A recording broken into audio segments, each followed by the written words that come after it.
आज के लेसन में हम सब basic concepts of macro economics में जो अभी तक हमने पढ़ लिए उसके अलावा हम बात करेंगे कि कौन कौन से टॉपिक्स अभी तक बचे हुए हैं। तो सबसे पहला है क्लासिफिकेशन ऑफ गुड्स।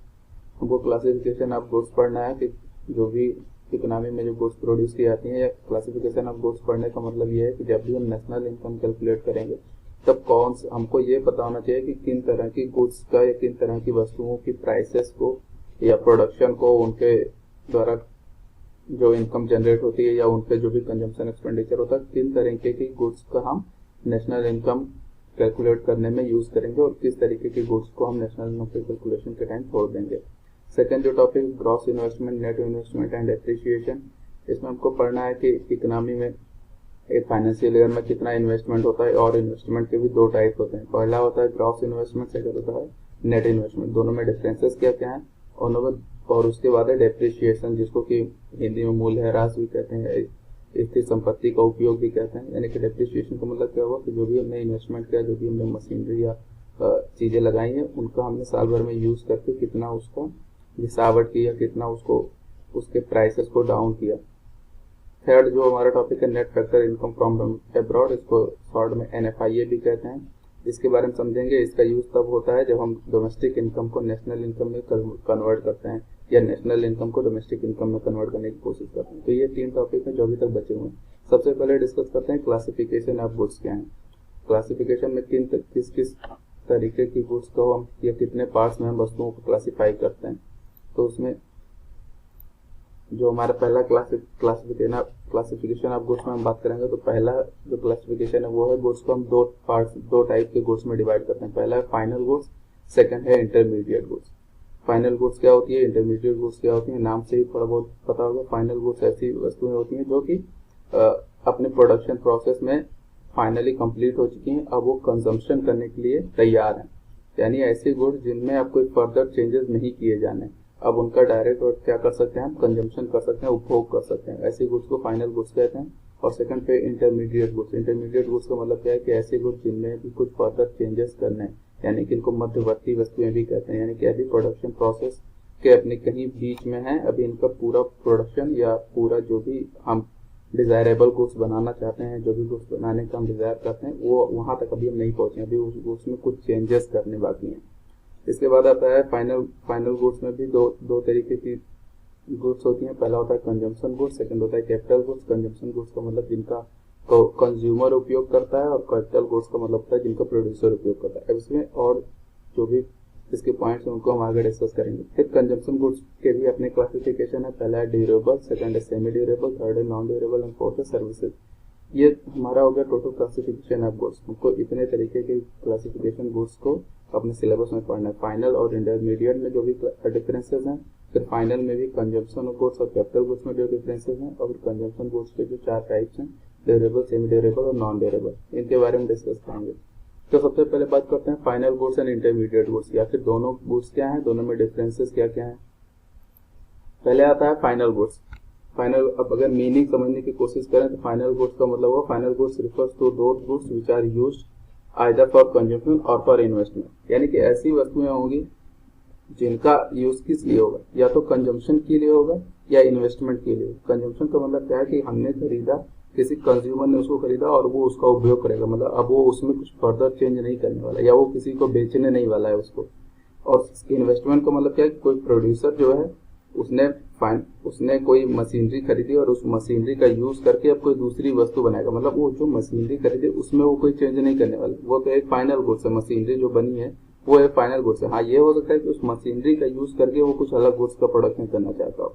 तो फाइनल गुड्स में मीनिंग में ये दो बातें जो सबसे इंपॉर्टेंट है। पहला है आइदर यूज फॉर कंजम्पशन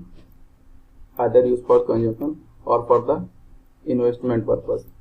ये दो बातें इसमें ध्यान रखनी है कि फाइनल गुड्स का मतलब वो होगा, ऐसी गुड्स होंगी जो या तो कंजम्पशन के लिए यूज की जाएंगी, कंजम्पशन मतलब उपभोग के लिए यूज की जाएंगी, और कंजम्पशन मतलब कौन करेगा, कंज्यूमर करेगा, या इन्वेस्टमेंट के लिए यूज की जाएंगी। इन्वेस्टमेंट का मतलब होगा कि ऐसी कोई वस्तु होगी जिनको कोई प्रोड्यूसर जो है कोई गुड्स प्रोड्यूस करना चाहता है, कोई प्रोडक्शन यूनिट सेटअप करना चाहता है, वो क्या करेगा, कुछ मशीनरीज को बाय करेगा, और उन मशीनरीज का मतलब क्या होगा, उन मशीनरीज में उसने कैपिटल इन्वेस्टमेंट किया, तो उसको क्या अपनी फैक्ट्री में लगाएगा और फिर उन मशीनरी का यूज करके वो कोई नई गुड्स प्रोड्यूस करना चाहेगा। जैसे अगर हम बात करें कि कोई कपड़े बनाने की फैक्ट्री है, तो कपड़े बनाने के लिए हमको सबसे प्राइमरी जो इंग्रेडिएंट है वो कॉटन तो चाहिए होगा, लेकिन कॉटन का यूज, कॉटन को धागे में थ्रेड में कन्वर्ट करना, फिर थ्रेड को कपड़े में कन्वर्ट करने के लिए हमको ढेर सारी अलग से मशीनरी चाहिए होगी। तो वो जो मशीनरी होगी जिससे हम कॉटन को थ्रेड में और थ्रेड को क्लॉथ में कन्वर्ट करेंगे, वो मशीनरी क्या होगी, एक फाइनल गुड्स होगी। और फाइनल उसका मतलब क्या होगा कि प्रोड्यूसर ने इन्वेस्टमेंट किया है। तो फाइनल गुड्स की डेफिनेशन में यही आता है, final goods refer to those goods which are used either for consumption और फॉर इन्वेस्टमेंट। सेकंड में हम बात करते हैं इंटरमीडिएट गुड्स की। अब इंटरमीडिएट गुड्स क्या होती है? Intermediate goods refer to those goods which are used either for resale और for further production in the same year. इसमें दो पॉइंट आते हैं। पहला, either used for resale. Resale का मतलब क्या है कि किसी रिटेलर ने कुछ वस्तुएं खरीदी हैं, बाहर से मंगाई, या किसी थोक जो व्यापारी है उससे कुछ खरीदी उसने, और अब उन वस्तुओं को क्या करेगा, वो अपने कंज्यूमर्स को या फिर रिटेल में बेचेगा वो। जैसे एक हम बात करें कि डेयरी मिल्क वाला, तो कोई जो डेयरी की दुकान होती है, जो मिल्क की दुकान होती है, वो व्यक्ति क्या करता है, जो डेयरी मिल्क की दुकान होती है, वो व्यक्ति क्या करता है, खुद तो ज्यादातर डेयरीज क्या करती हैं, दूसरे लोगों से जो प्रोड्यूसर होते हैं उनसे जो है मिल्क या दूध खरीदती हैं और फिर उनका अपने यहाँ स्टोर करके कंज्यूमर्स को बेचती हैं। तो वहां पर उस डेयरी वाले ने मिल्क किस लिए यूज किया, रीसेल के लिए लिया।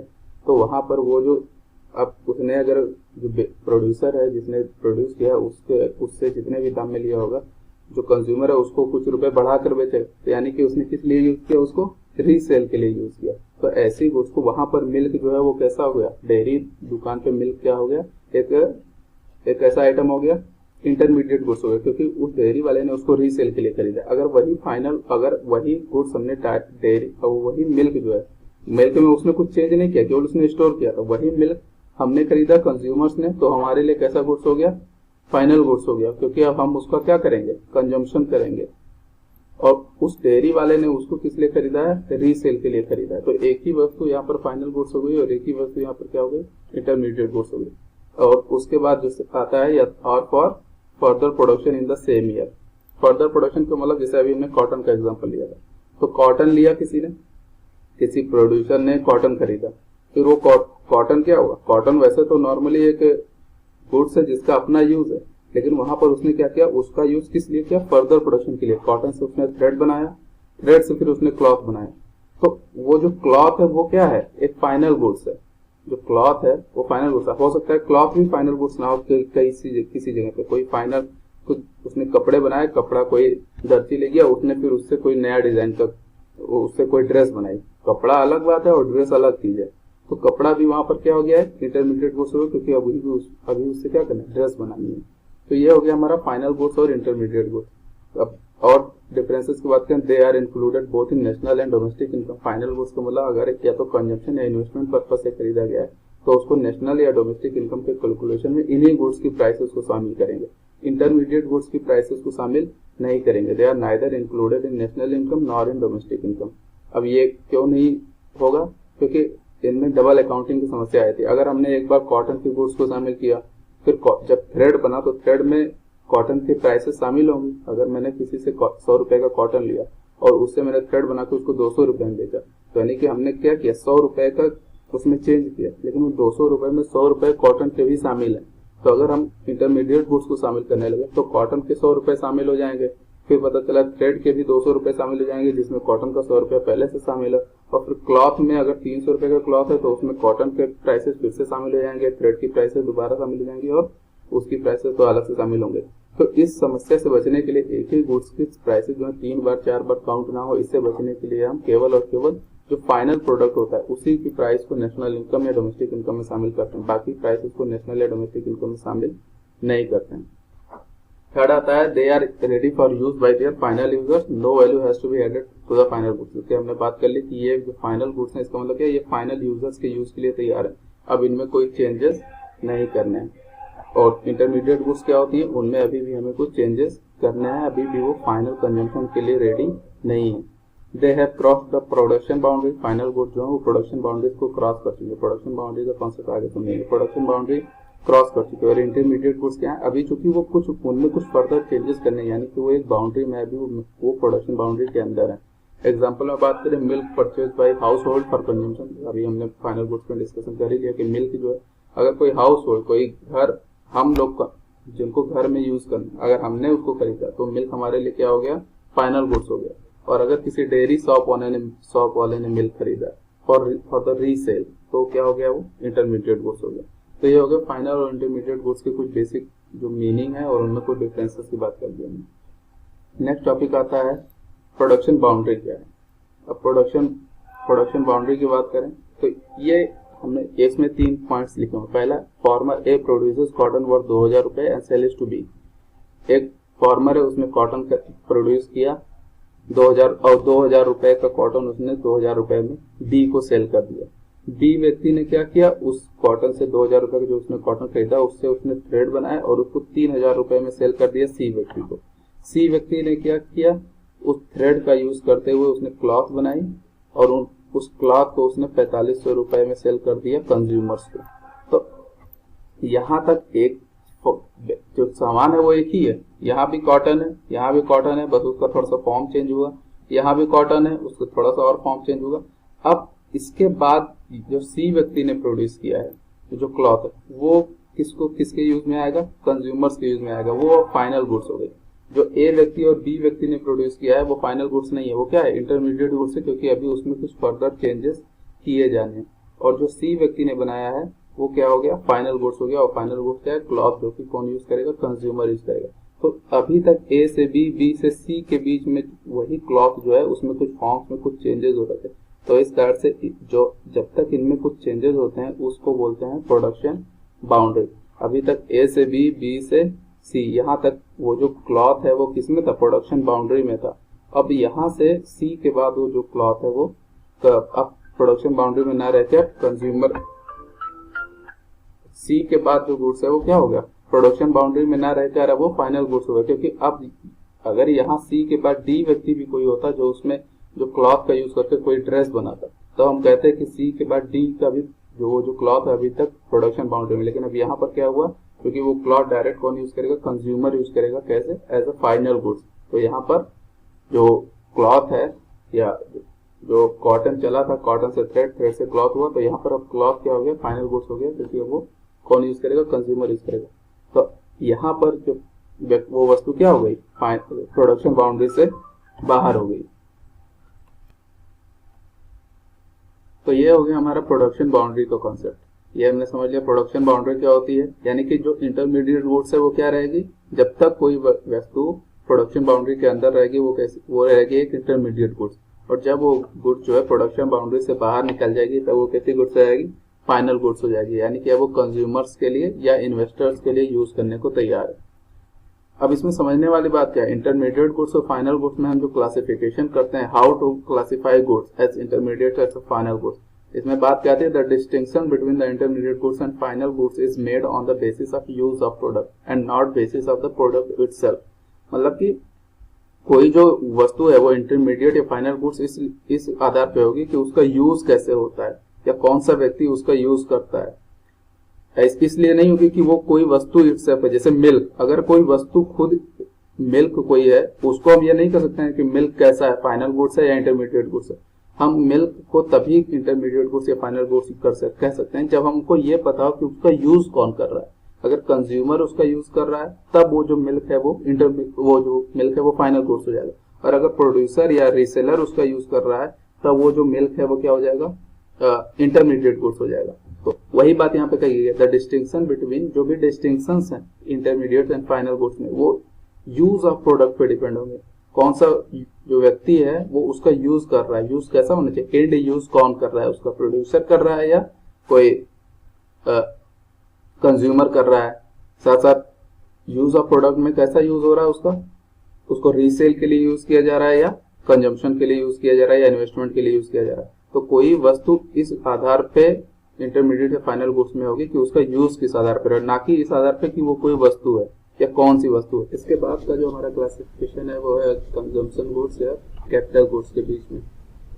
जो फाइनल गुड्स है उसको 2 पार्ट्स में डिवाइड किया जाता है, पहला कंजम्पशन गुड्स और दूसरा है कैपिटल गुड्स। अब कंजम्पशन गुड्स और कैपिटल गुड्स में की अगर मीनिंग समझने की बात करें तो सबसे पहला कंजम्पशन गुड्स का मतलब होता है these goods satisfy human wants directly, so such goods have direct demand. इसका मतलब क्या हुआ कि इनके नाम से ही जैसे स्पष्ट है, कंजम्पशन का मतलब क्या है कि कोई व्यक्ति जो कंज्यूमर उनका यूज कर रहा है, अगर कंज्यूमर को कुछ नीड्स है, कंज्यूमर को कुछ जो तो यहाँ उसकी पर चीज़ वांट्स है क्या हुई अगर उनको कि वो जो सेटिस्फाई करना है मिल्क तो है वो वो जिन गुड्स एज का ए यूज केवल करेगा गुड्स उनका वो होने के उनका नाते यूज इंटरमीडिएट या का मतलब क्या फाइनल में करेगा, वो क्लासीफाई जिस नहीं हो गुड्स गया, को बल्कि कंज्यूम उसका करेगा। यूज़ जैसे किसने अगर किया, मिल्क है, उस कोई आधार पे हाउस वो होल्ड मिल्क व्यक्ति है जो है उसको वो कंज्यूम करना है तो इंटरमीडिएट या मिल्क फाइनल मिल्क गुड्स हो उसने गया। तो परचेज किया वही और यहाँ पे मिल्क को लिखा उसने गया है कंज्यूम कि किया। बेसिस तो ऑफ मिल्क ने यूज क्या ऑफ किया, जो प्रोडक्ट जो है उसकी जो वो डिमांड थी उसको क्लासिफिकेशन करेगा। डायरेक्टली उसको सेटिस्फाई किया इस कारण से। सो सो सच गुड्स है डायरेक्ट डिमांड। तो जो कंजम्पशन गुड्स हो उसकी डिमांड डायरेक्ट डिमांड होगी, मतलब ह्यूमन वांट्स को सेटिस्फाई करने के लिए डायरेक्टली यूज की जाती है कंजम्पशन गुड्स। और कैपिटल गुड्स क्या होती हैं, such goods satisfy human wants indirectly, so such goods have derived demand. इसका मतलब क्या हो, कैपिटल गुड्स का मतलब क्या है तो ये फाइनल गुड्स है, लेकिन कैपिटल गुड्स क्या है, ये ह्यूमन वांट्स को या कंज्यूमर की वांट्स को डायरेक्टली सेटिस्फाई नहीं करती। मतलब कैपिटल गुड्स में आती हैं ऐसी मशीनरीज आती हैं, जो हैवी आइटम्स आते हैं जिनका प्रोड्यूसर यूज करता है, इनका यूज कंज्यूमर नहीं करता है। कैपिटल गुड्स का यूज क्या करता है, प्रोड्यूसर करता है, और उन मशीनरी का यूज करके प्रोड्यूसर जो है किसी दूसरी वस्तु का प्रोडक्शन करता है, जो वस्तु क्या करती है, फिर वो कंज्यूमर करता है और कंज्यूमर की वांट्स को सेटिस्फाई करती है। मतलब ये जो कैपिटल गुड्स हुई ये डायरेक्टली कंज्यूमर की या हाउस होल्ड व्यक्ति की कंज्यूमर की डिमांड को सेटिस्फाई नहीं करती है, बल्कि ये ऐसी गुड्स का प्रोडक्शन करने में हेल्प करती है जो जो क्या करे, कंज्यूमर की डिमांड वांट्स को सेटिस्फाई करती है। तो इस कार्ड से ये गुड्स क्या होती है, ये इनडायरेक्टली ह्यूमन की वांट्स को सेटिस्फाई करती है। इस कार्ड से इनको बोला जाता है so such goods have derived demand, यानी कि इनकी जो डिमांड है वो डेराइव्ड डिमांड होती है और उनकी कंजम्पशन गुड्स की डिमांड कैसी होती है, डायरेक्ट डिमांड होती है। कंजम्पशन गुड्स कौन यूज करता है, दोनों में डिफरेंस क्या है, कंजम्पशन गुड्स यूज करता है कंज्यूमर और कैपिटल गुड्स यूज करता है प्रोड्यूसर। ये होगी बात। दूसरा आ गया जो कंजम्पशन गुड्स है उसकी बात करते हैं, they do not promote production capacity, क्योंकि ये खुद प्रोडक्शन कैपेसिटी है, इन्हीं वस्तु का तो प्रोडक्शन करना है, तो जितना इन वस्तु का प्रोडक्शन होगा उतना कंज्यूमर की वांट सेटिस्फाई होगी। लेकिन कैपिटल गुड्स क्या होती है, जितना आप कैपिटल गुड्स को लगाते जाएगा प्रोड्यूसर, उतनी उसकी प्रोडक्शन कैपेसिटी जो है वो बढ़ेगी। अगर उसने ज्यादा मशीनरी लगाई, इसका मतलब क्या कर सकता है, वो ज्यादा गुड्स का प्रोडक्शन कर सकता है। कैपिटल गुड्स क्या करती है, they help in rising production capacity, ये क्या करती है, प्रोडक्शन कैपेसिटी है उसको बढ़ाने का काम करती है। कंजम्पशन गुड्स क्या करती है, कंजम्पशन गुड्स खुद में वो प्रोडक्शन कैपेसिटी है, कंजम्पशन गुड्स का ही तो प्रोडक्शन करना। तो जो भी कैपिटल गुड्स यूज की जाएंगे उनका काम क्या होगा, कंजम्पशन गुड्स को प्रोड्यूस करना। फिर एक्सपेक्टेड लाइफ की बात करें तो जो कंजम्पशन गुड्स होती हैं, अगर हमने कंज्यूम किया, हमारे कंजम्पशन गुड्स के एक्सपेक्टेड लाइफ के आधार पर उनको कई पार्ट्स में डिवाइड किया जाता है। जैसे मिल्क क्या है, वो भी एक कंजम्पशन गुड्स है। कपड़े क्या है, अगर हम कंज्यूमर कपड़ा पहनने के लिए खरीदता है तो वो भी एक कंजम्पशन गुड्स है, या कंज्यूमर के यूज में आते हैं, जूते हो गए, चप्पल हो गए, खाने पीने की चीजें हो गई। अगर कोई घर में रेफ्रिजरेटर खरीद के लेकर आता है, कोई टीवी खरीद के लेकर आता है, तो ये सारे गुड्स कैसी हैं, कंजम्पशन गुड्स हैं, कंज्यूमर के वांट्स को डायरेक्ट सेटिस्फाई करने का काम करते हैं। इस कारण से क्या है, कंजम्पशन गुड्स है। और इनकी जो लाइफ होती है वो एक लिमिटेड लाइफ होती है। कोई कंजम्पशन गुड्स ऐसा नहीं होगा कि उसकी अनलिमिटेड लाइफ हो या उसकी लाइफ बहुत ज्यादा हो। जैसे मिल्क है तो उसकी लाइफ क्या होगी, वन एक टाइम कंजम्पशन में यूज आएगी, एक बार हमने कंज्यूम किया खत्म हो गई, उसकी लाइफ क्या रहेगी, कुछ भी नहीं। तो जो कंजम्पशन गुड्स होती है उनकी एक एक्सपेक्टेड लाइफ होती है। जैसे रेफ्रिजरेटर हो गया, उसकी लाइफ हो सकती है कुछ देर ज्यादा हो, 2 साल 4 साल 10 साल हो, लेकिन फिर भी उसकी कंजम्पशन गुड्स की जो लाइफ होती है वो लिमिटेड लाइफ होती है। और कैपिटल गुड्स क्या होते हैं, generally capital goods have an expected life of more than 1 year, या यहाँ पे तो फिर भी कम लिखा गया, मोर देन 1 ईयर से ज्यादा। जो मशीनरीज जो फैक्ट्री लगती हैं, फैक्ट्री में जो मशीनरी लगती हैं वो कई साल चलती हैं, 10 साल 20 साल 50 साल चलती ही रहती हैं। तो कैपिटल गुड्स की लाइफ क्या है, कहने को तो मोर देन 1 ईयर है, क्योंकि कैपिटल कंजम्पशन गुड्स की बहुत सारे की लाइफ जो होती है वो 1 या साल से कम होती है, और बहुत सारी की तो लाइफ जो एक ही यूज में खत्म हो जाती है। तो अगर हमने कपड़े लिए तो कपड़े की लाइफ क्या होगी, 6 महीने साल भर, जूते लिए उसकी लाइफ 6 महीने होगी, साल भर होगी, उससे ज्यादा की उनकी लाइफ नहीं होती है। तो इस कारण से इनकी जो लाइफ होती है वो लिमिटेड होती है। और कैपिटल गुड्स की लाइफ जो होती है वो काफी लंबी होती है, वो 1 साल से ज्यादा, 2 साल 5 साल 10 साल भी चलने का काम करती है। तो दोनों में मेजर डिफरेंसेस क्या हुआ, कंजम्पशन गुड्स कौन यूज करता है, डायरेक्ट कंज्यूमर यूज करता है। कैपिटल गुड्स कौन यूज करता है, प्रोड्यूसर यूज करता है, किसी लिए, कंजम्पशन की गुड्स को प्रोड्यूस करने के लिए। तो ये जो हो गया हमारा फाइनल गुड्स को 2 क्लासिफिकेशन हो गए। दोनों के जो प्राइसेस हैं, दोनों की जो कीमतें हैं उनको नेशनल इनकम या डोमेस्टिक इनकम में शामिल किया जाएगा। और दोनों में डिफरेंस क्या है कि एक का यूज कंज्यूमर करता है और दूसरे का यूज प्रोड्यूसर करता है। इसके बाद अब कंजम्पशन गुड्स के भी कुछ टाइप्स होते हैं। कंजम्पशन गुड्स को मेनली 4 पार्ट में डिवाइड किया जाता है या 4 टाइप उनके माने जाते हैं। पहला होता है ड्यूरेबल गुड्स, सेकंड होता है सेमी ड्यूरेबल गुड्स, थर्ड है नॉन ड्यूरेबल और फोर्थ है सर्विसेज। ये चारों गुड्स जो है ह्यूमन वांट्स को डायरेक्टली सेटिस्फाई करते हैं। ड्यूरेबल गुड्स का मतलब क्या है कि ऐसे गुड्स जो can be used again and again over a considerable period of time, यानी कि जैसे टीवी हो गया, हमारा फ्रिज हो गया, ये सारे कैसे होते हैं, जो टीवी फ्रिज हो गया ये सारे कैसे हैं, या वॉशिंग मशीन हो गया, ये सारे ऐसे गुड्स हैं जो ड्यूरेबल गुड्स में आते हैं। है तो कंजम्पशन गुड्स, कंज्यूमर की वांट्स को या हाउस होल्ड की वांट्स को डायरेक्टली सेटिस्फाई करते हैं, लेकिन इनका हम अगेन एंड अगेन यूज कर सकते हैं, साल 2 साल 4 साल तक यूज कर सकते हैं। तो ऐसे कंजम्पशन गुड्स जिनको हम कई बार यूज कर सकते हैं कंसिडरेबल पीरियड ऑफ टाइम तक, मतलब एक पीरियड ऑफ टाइम साल, जैसे 1 साल 2 साल 4 साल तक, उनको बोलते हैं ड्यूरेबल, यानी कि उनकी ड्यूरेबिलिटी होती है। सेकंड पे आते हैं semi durable goods. Semi durable goods का मतलब क्या है कि इनको भी बार बार यूज किया जा सकता है, लेकिन इनकी लाइफ उतनी नहीं होती जितनी ड्यूरेबल गुड्स की होती है, इनकी लाइफ उनसे कम होती है। जैसे अगर हम ड्यूरेबल गुड्स में अगर हम फ्रिज रेफ्रिजरेटर की बात करें तो सेमी ड्यूरेबल में हम कपड़े बात कर सकते हैं, शूज की बात कर सकते हैं, इनको भी बार बार पहना जा सकता है, लेकिन इनकी लाइफ उतनी नहीं होती। फ्रिज की लाइफ अगर 10 साल है, 8 साल 10 साल है, तो कपड़े की लाइफ 6 महीने या साल भर ही होगी। तो इस कारण से इनकी भी ड्यूरेबिलिटी होती है, लेकिन ड्यूरेबल गुड्स से कम होती है और नॉन ड्यूरेबल गुड्स से ज्यादा होती है। तो इस कारण से इनको दोनों के बीच में रखा जाता है, सेमी ड्यूरेबल गुड्स कहा जाता है, that can be used for a limited period of time, around 1 साल के आसपास की इनकी लाइफ मानी जाती है। थर्ड पे आता है non durable goods. Non durable goods का मतलब क्या, use in single act of consumption, single act of consumption में ही इनका यूज कर लिया जाता है। सिंगल एक्ट ऑफ कंजम्पशन का मतलब क्या है कि एक बार में नॉन ड्यूरेबल गुड्स है, अगर सब्जियां हो गई, मिल्क हो गया, या जो भी खाने पीने की चीजें, उनको एक ब्रेड हो गया, तो इनको हमने क्या किया, सिंगल यूज में एक बार खाया वो खत्म हो गया। ऐसा थोड़ी कि ब्रेड को बार बार खा सकते हैं, या दूध को एक बार पी लिया तो उनका लाइफ स्पेन खत्म हो गया, वो पूरी तरह से कंज्यूम हो गई। तो उन गुड्स को बोला जाता है, वो भी कैसे गुड्स हैं, कंजम्पशन गुड्स हैं, लेकिन उनकी लाइफ क्या है, एक act, single act of consumption में ही उनकी खत्म हो जाती है। तो ऐसे गुड्स को बोला जाता है नॉन ड्यूरेबल गुड्स। और फोर्थ में आते हैं सर्विसेज। सर्विसेज क्या होती हैं, non material goods directly satisfying human wants. Services कैसी गुड्स होती हैं, services with they are intangible होती हैं activities, they can neither be seen not touched, या ना तो हम इनको देख सकते हैं ना इनको टच कर सकते हैं। जैसे कोई डॉक्टर की सर्विस होगी, तो डॉक्टर की सर्विस क्या है, डॉक्टर जो अपनी सर्विस प्रोवाइड कर रहा है वो भी क्या करती है, ह्यूमन वांट्स को डायरेक्टली सेटिस्फाई करते हैं, लेकिन उसकी उन सर्विसेज को ना हम देख सकते हैं ना टच कर सकते हैं। गुड्स जो है वो हमारी वांट्स को सेटिस्फाई करते हैं, उनको हमने खाया या उनको हमने पहना।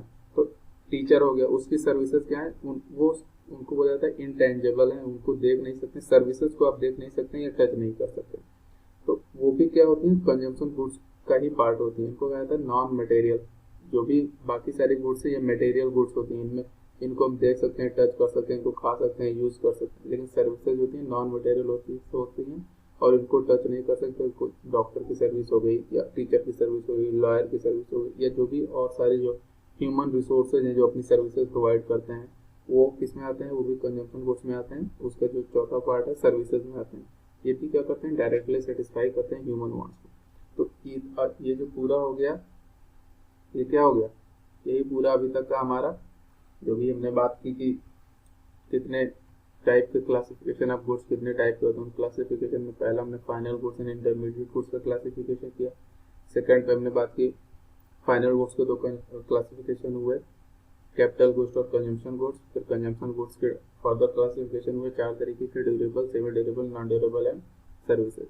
तो ये पूरा हमारा क्लासिफिकेशन है गुड्स। अब इसमें बात की, अगर हम लास्ट में बात करें कि कौन सी गुड्स को या कौन से गुड्स के प्राइसेस को नेशनल इनकम या डोमेस्टिक इनकम में शामिल करते हैं, तो फाइनल गुड्स की, इंटरमीडिएट गुड्स को शामिल नहीं करते। क्यों नहीं करते, क्योंकि उनके प्राइसेस को बार बार शामिल होने का खतरा रहता है।